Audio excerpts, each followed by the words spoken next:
We're live. Yeah. Yay. Okay, so I am Shanelle Dupree, and I am an author, speaker, and strategic connector with deep Midwestern roots. And I am joined today with Miss Marilyn Ashley Perry. And I'm so excited about our conversation that we're going to have today. Um, it's going to be it's going to help people. It's going to help people. And I just know that when I ran across your story, it moved me to reach out to you. So Oh, yes, I'm yeah, thankful for that. I'm so thankful. That's what our testimonies are supposed to be for. Um, they're for ourselves, but they're definitely for one another, right, right? It says that we overcome by the words of our testimony and the blood of the Lamb. So I'm thankful that God allowed me to have such an awesome testimony so that He may get the glory. So thank you for connecting with me. yeah. So because I'm not shy, I will reach out and be like, "Will you talk to me?" And I'll be like, yes, I'll talk to you. I want to talk to you. Appreciate it. I appreciate it. So, number one, I just want to say that I said thank you, but seriously, like a lot of people have gone through many things, but they do not share what they've gone through. And I believe that a part of it, we were talking offline, is trauma, right? Yes. They're not ready. They're not ready. They haven't processed through it. But I asked you when I reached out, can you talk about this? Like, do you feel ready to talk about this? And can you share what your response was? Oh yeah, I just told you absolutely, and thank you for asking, for just knowing the seriousness and understand the triggers that people suffer with. So thank you for acknowledging that. But I told you absolutely, I'm definitely in a place where I can talk about it. It doesn't bother me, not one bit. Yeah. Yeah. So I'm gonna read what I wrote, what you wrote on March 4th, I believe it was. And just so folks know kind of where we are and what was happening. So this was your post. I'm so saddened to read that the man that killed his wife and stepchildren had a history of domestic violence.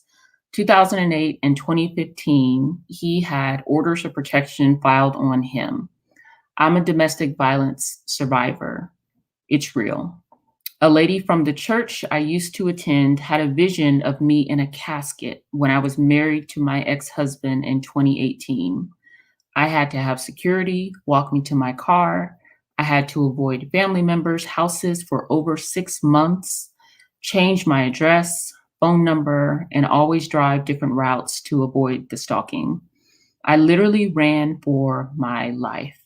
I ran into an old friend at the time who I hadn't seen, and she looked me in my face and said, "He's going to kill you if you don't leave."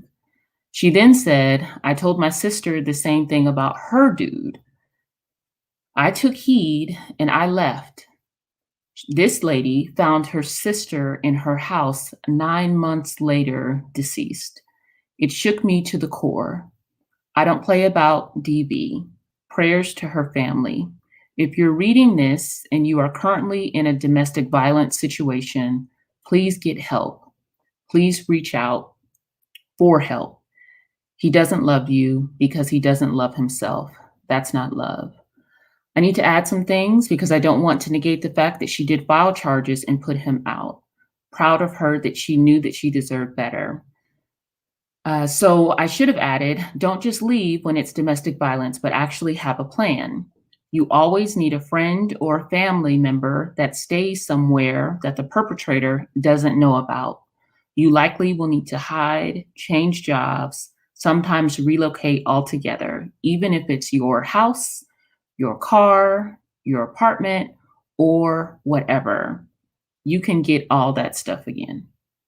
Yeah. That's the post I read, and I just thought, "Whoa, whoa." all of that, like the fact that you went through that, but then the fact that someone came to you and prophesied what they saw was going Mm, to happen and that you listened. mhm. So walk me through what this what why did you feel the need to share your story in this way? And I don't know if anyone else has responded to it, but what are your thoughts? So, yeah, I'll be happy to share that. So, obviously that day, I there was a situation. Everyone had received an Amber Alert that morning of children taken. It was here in the state of Missouri. It was out of St. Louis, Missouri, and it was just, when it just anytime I hear of domestic violence, I feel the need to share my story again, and I try to share it. I share it with my inner circle, but it reminds me of where I came from, and where I am, and the fact that I was able to live and talk about it, and everyone is not. And so it was triggered from someone else's situation, unfortunately, who was killed at the hands of her soon-to-be ex-husband, and I remember it wasn't too long before then, that I almost could have been a victim of homicide, where my ex-husband could have killed me as well, and he attempted to on a number of occasions. Um, so yeah, I felt the need to reshare that story because I just truly believe that our testimonies are not just for us, but they're for someone else who may be in a similar situation that you can reach and that could relate to you. So that's where I was at. So I'll tell you, like when I read it, I grabbed I grabbed the book that I wrote. So I grabbed Bible Study Perspectives and I went to perspective number 2. And it's murder among siblings. So it's talking about Cain and Abel. And I sent you a copy of it and I asked for you to read it because I saw family violence. So DV is family violence, right? What happened to Cain and Abel was family violence. There was jealousy that Yeah, occurred in that situation. And oftentimes in domestic violence situations, there's insecurity, there's jealousy, there's all of those deep rooted issues that lead to the violence. Um, Anger, right? yeah, Not knowing how to process disappointment or disagreements or whatever the case may be. And so I saw this and I thought, oh my goodness, like this is something that I believe we don't talk about enough in the church and yeah. we don't talk about enough in our communities. And I have some theories on why, but what are your thoughts? Like, when you were in the situation that you were in, did you feel like you could talk to people? Did you feel like you had a support to where you were able to discuss, or did your family know what was happening? Like, what was happening within your world? So, my family was not aware until later on. It's not anything you just open your mouth and you talk about. You don't just say, "Hey, like we going blow for blow." Like you're when you're in those situations, you don't just usually open up and talk about it, and we just disregard it, especially if you're one who fights back. Mhm. And I think we talked about that off Yeah. camera a lot of times. How when people fight back, they may not feel as if it's domestic violence because they feel like they may be holding their ground Mhm. or standing their ground. But we also discussed that we know that that is not normal, that it is dysfunctional, and it is absolutely not okay to be in those situations. Yeah. So your family wasn't aware. So what made your family aware? What led to you talking with your family about what was happening? We had a couple hospital visits, my ex-husband and I. He was because so then and Imma have to bring drugs in this because a lot of times mental illness is in play and, drug use is in play, and so he smoked, what is that called? They call it wet, they Yep. call it Yep. PCP, Yep. um, and so that had a lot to do with it, is he would be under the influence, but the hospital visit. Like, when like, I had to there was 2 instances where we had to go to the emergency room. The first one was where, we were outside of a car, and he was banging my head in the concrete, and I was going in and out of consciousness, and in my mind, I was thinking, "I've been through too much. There's no way I'm gonna die like this." Mm, If being born in the '80s at the height of crack cocaine being an epidemic didn't kill me, and and gang violence in the '90s, surely I'm not gonna die at the hands of this man. mm, And so in my mind, because I was a fighter, I'm thinking I just need to get my hands on something to get him off of me. And I think I stabbed him in the eye with a pin, and we went to the emergency room. This was our first trip to the emergency room. And we were in the emergency room, and the nurse looks up as she's using the liquid stuff to stitch his eye together, and she sees scratches all over my neck, and you can tell. I'm sure she's a nurse and she's in the ER, so she's probably seen this time and time again. And she didn't mhm, ask any questions. She just looked up at me and looked at him, and she said, "He could have lost his eye." And I looked at her and I said, "I could have lost my life." mm, So I wasn't concerned about him not having sight when I felt like my life was at stake. And then she says, "Well, have you all thought about counseling?" And I just looked at her. And so that was the first time, and I had to tell my mom, I stabbed him in the eye, and mhm, it was just like, she was like, "You all need to calm down." He was such a charmer. That's a mm, lot of times these people are charmers and they want to get in with your family. That's how you see instances where people, they kill the whole family. They didn't kill the parent, the girlfriend, the mm, kid, you know. mm. Yeah. So that was my first time actually exposing that to my mother. And it was about a month later. These other next 2 instances, when I finally was done, took place all within about a month of this first incident of going to the emergency room. So it's like things just continue to escalate, escalate, escalate. Yeah, Okay. absolutely. They escalated. They didn't get better. And like you mentioned from the testimony, I had it in my mind, that the woman prophesied to me that she saw me in a casket. Yeah. That seed was planted. Yeah. So that was already here. Mhm. Um, and then I also had it where I had my girlfriend, who I hadn't seen in some years, and she saw me, and she was aware of, because one other close friend knew at that time. You Okay. asked about the friends and family knowing. I did have one close friend that knew, but like you said, because we just kind of normalized, and we had all been in situations where we would fight, and so we fight back, and we just normalized that type Mm. of behavior in relationships, and it just wasn't okay. Yeah.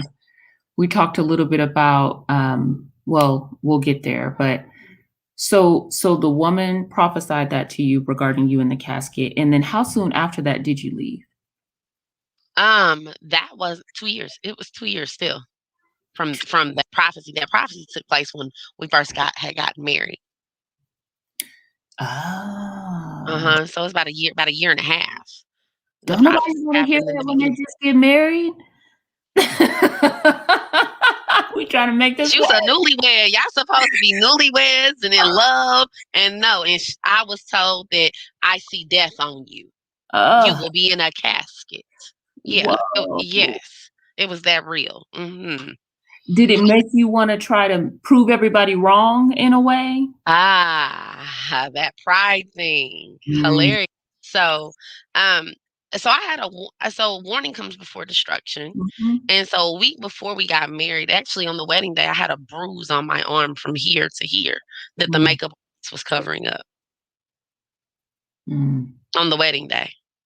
Wow. So he showed his true colors exactly a week before we got married. And pride, it was like, I was like, "Oh, we'll figure this out. I've already sent these wedding invitations out." Mm, Yeah. And I said, "This is what I said I'm gonna do, so I'm gonna go ahead and do it, because I'm a person, if I say I'm gonna do something, I'm gonna do it." yeah. And yeah. Oh, yeah. So, but I thank God for sparing me in spite of. Yeah, so that's how that was. So it was prior to then, was her warning, and it was later in the marriage that came the second warning from the friend who told me to leave. Okay. Oh, Mhm. so tell me, like, the moment that you decided that you were leaving. Like, what was that moment? And then what did it take for you to actually leave? Okay. So that moment was I told you guys we had to go to the emergency room a couple of times. So it was this last one of going to the emergency room and Kansas City Police Department. I should have tried to reach out to them to get this. Their unit has photos, but I had a patch of hair missing. Oh. It was like, and I'm a licensed cosmetologist too, and so I was able to. Mhm. I had probably a bald spot, probably about this big in my Mm. head, that I had to cover. I had to wear bangs and wear my hair a certain way to cover it, but that bald spot, he ripped my hair out. He ripped my hair out, and I had bruises, and that particular fight, I remember I had water boiling on the stove, and I always heard that story back in the day when one of the singers had some hot grits or grease, something thrown on them. And so in my mind, I'm thinking casket. I'm thinking casket. I'm thinking when my friend told me that you better leave him or he's going to kill you. Like all of these things are happening at one time. And we were upstairs, and I remember I had some water boiling. And all I could think was if I could just get to this water, throw this water on him long enough to, like, if he's injured, then I can get Mm. away. Mm. And so, I threw some water on him, and he had second and third degree burns all over his shoulder and his arm. And I was able to run out the house. And I think I barely had any clothes. I think I didn't have no shoes on. And so Wow. having to leave just, with no shoes on, um, and get away. So like escape, run for my life, house fully furnished. I didn't care.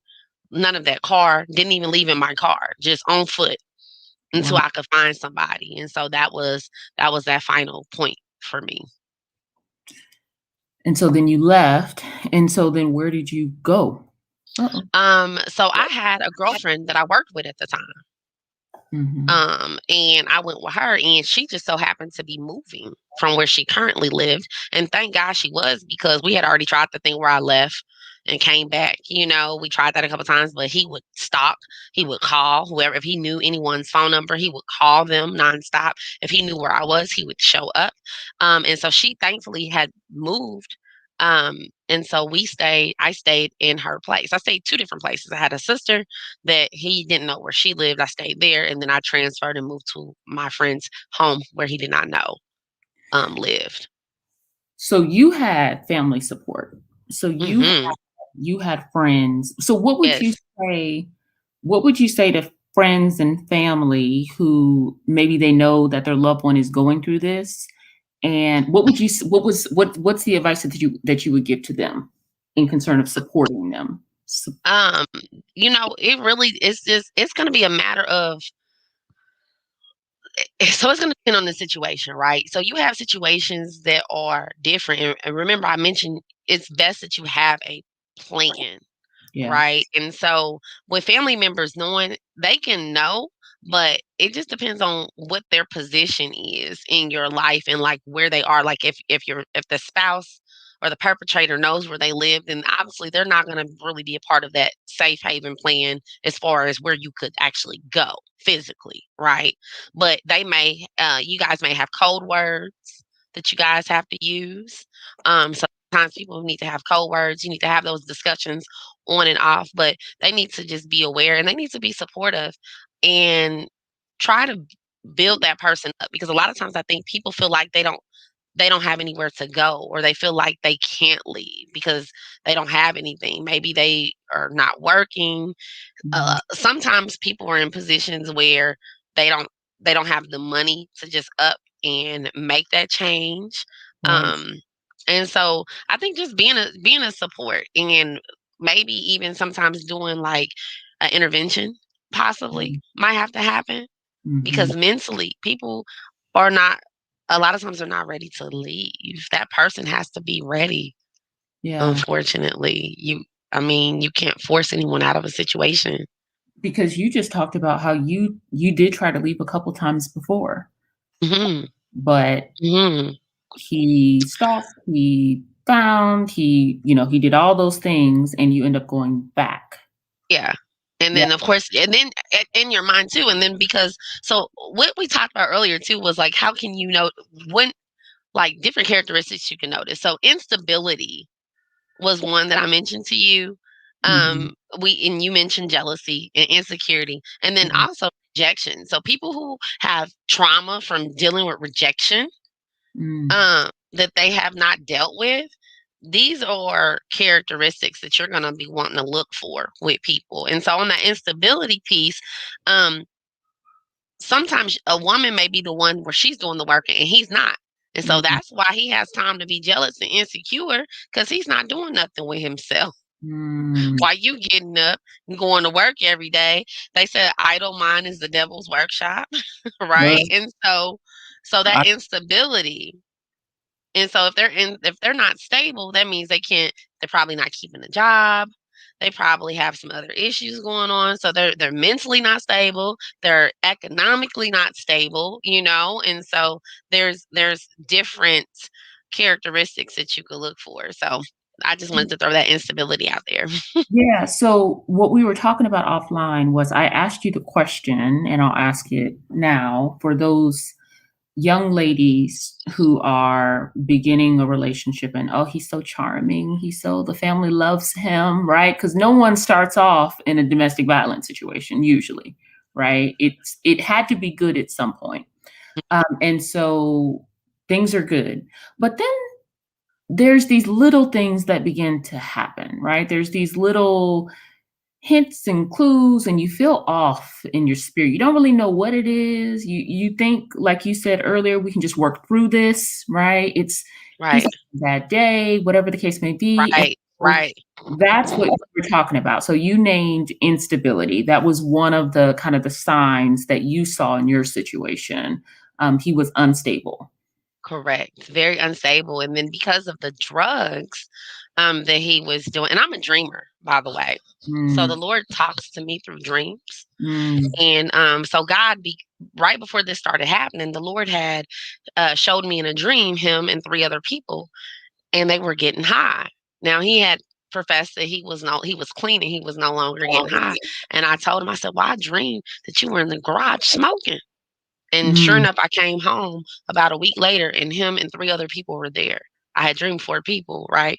Wow. And so stuff like that. And then that was the thing too, because he had so many demonic things. He was jealous. He was jealous of my spiritual gifts. Mm, He was jealous of my tenacity, my willpower to get up and go to work and just, have goals and yeah. aspirations that I would go for because he was unstable. Wow.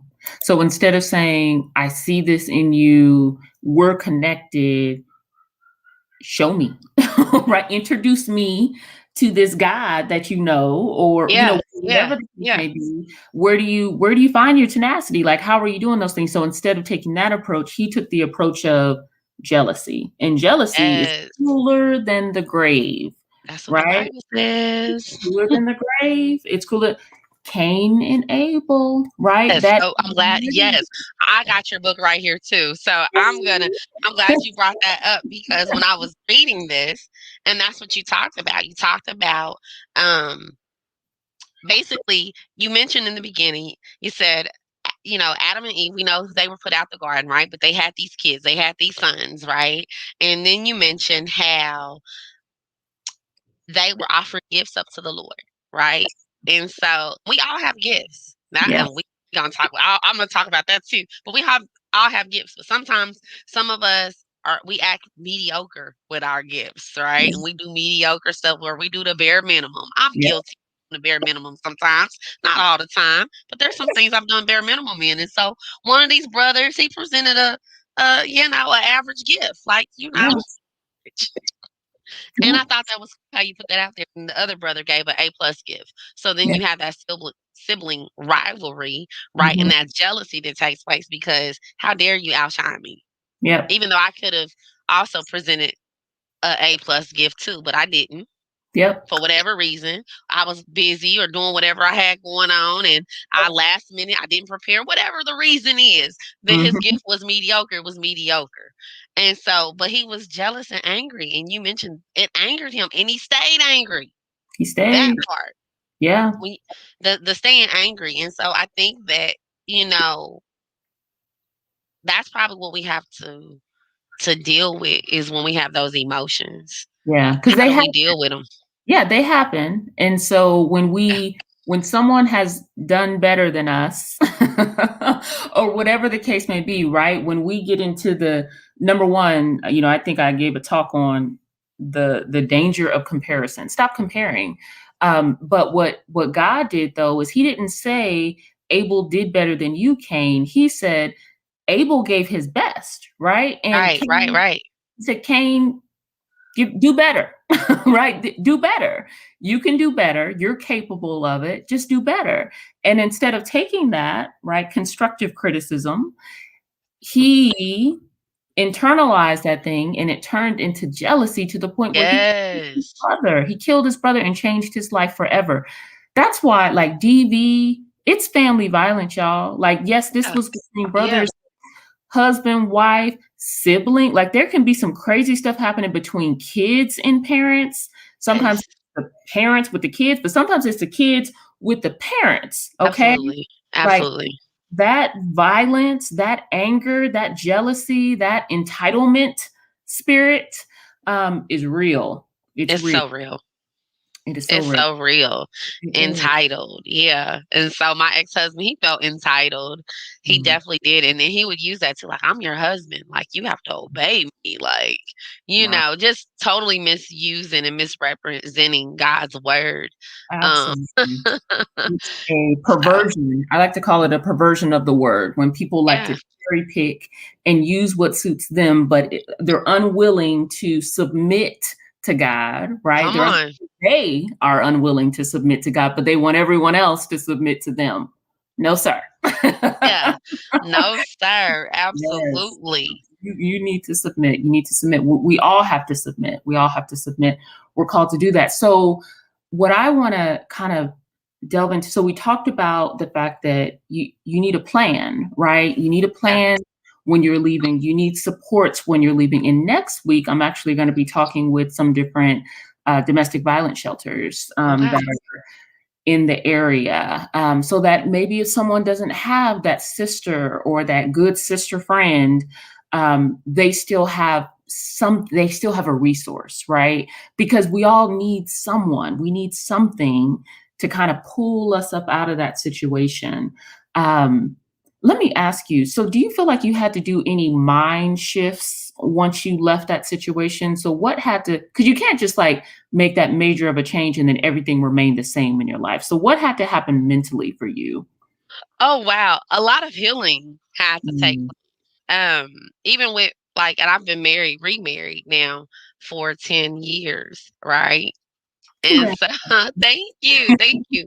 But with my husband, we have to have, like, because you're gonna have arguments, right? You're gonna have disagreements, but there's a healthy way to Yeah. have disagreements and arguments and to overcome any discourse that comes along. And so my husband and I, we had to get to a place because of now the trauma and the triggers would be like if he would be too close to me, I'd be ready to swing.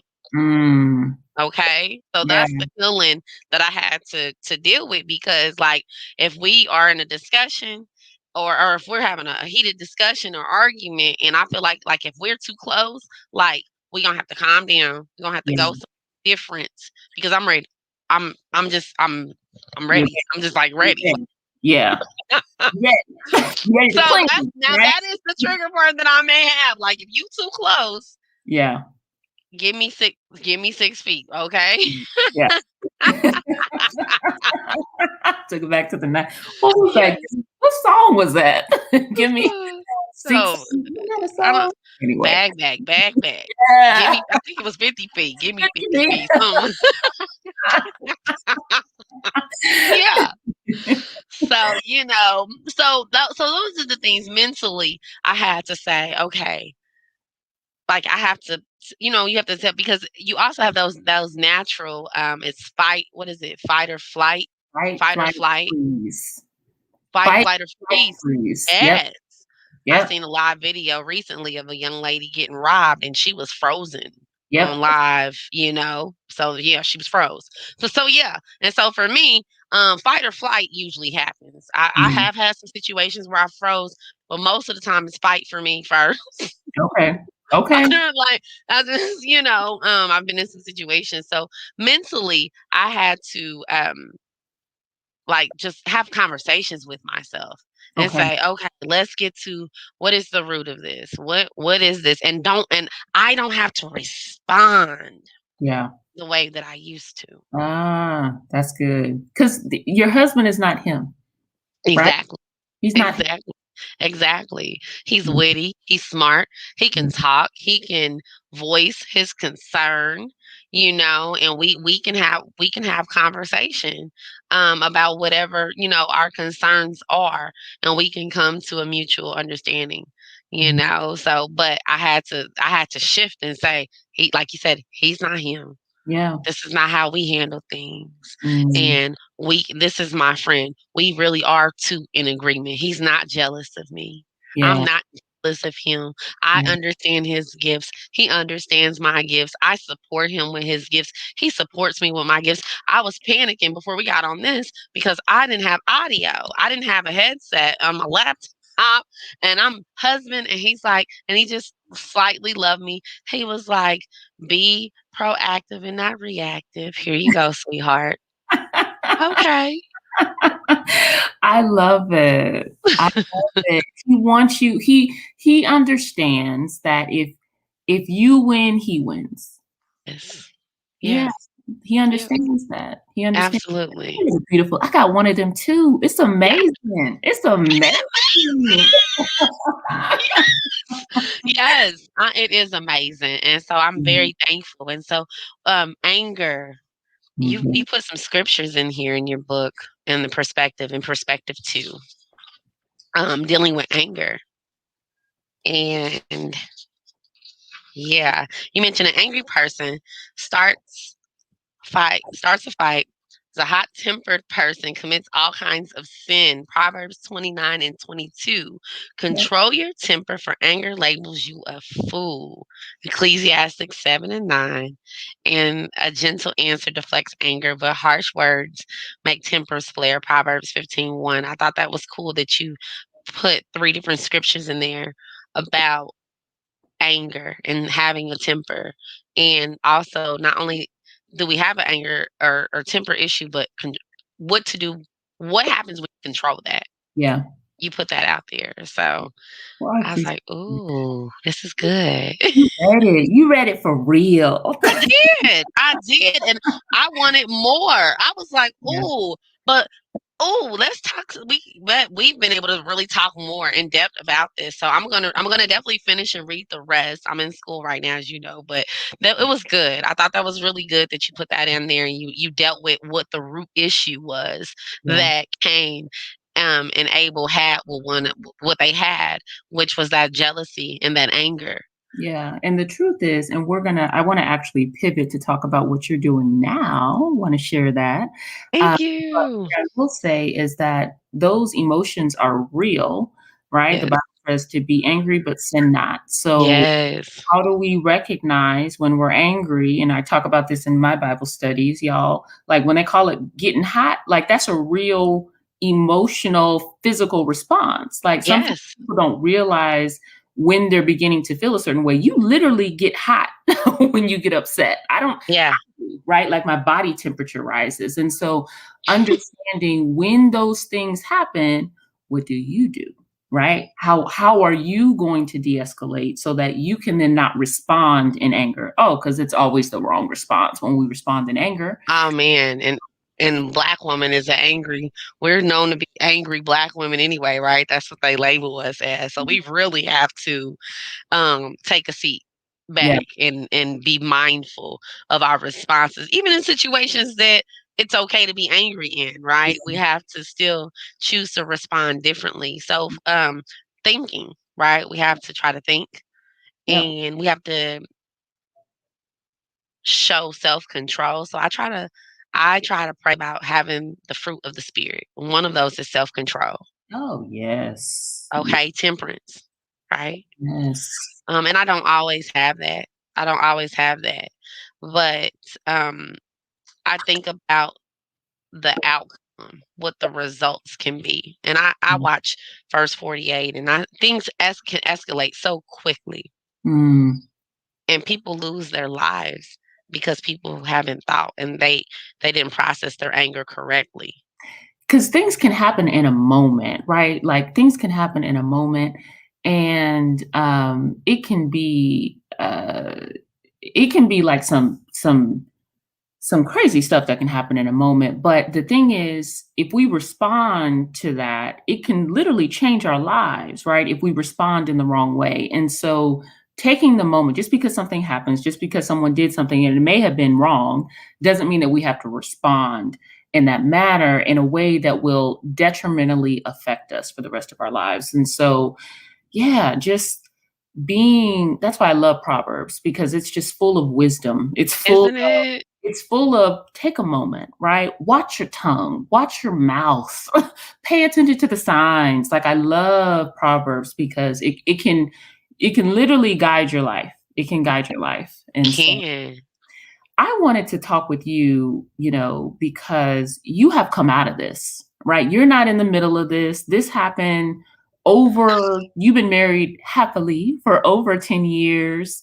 And you made it, right? You have made it. Yeah, there's some things that still kind of, you recall some things, right? But that's the healing part, right? You see the tiny scar, but God has done an amazing work in you. And so for me, you're a source of encouragement for people who may be in the middle, right? Who may be in the middle of of a domestic violence situation or of a traumatic situation. And they're like, I don't know how I'm going to make it out of this. And so you did, though. You did.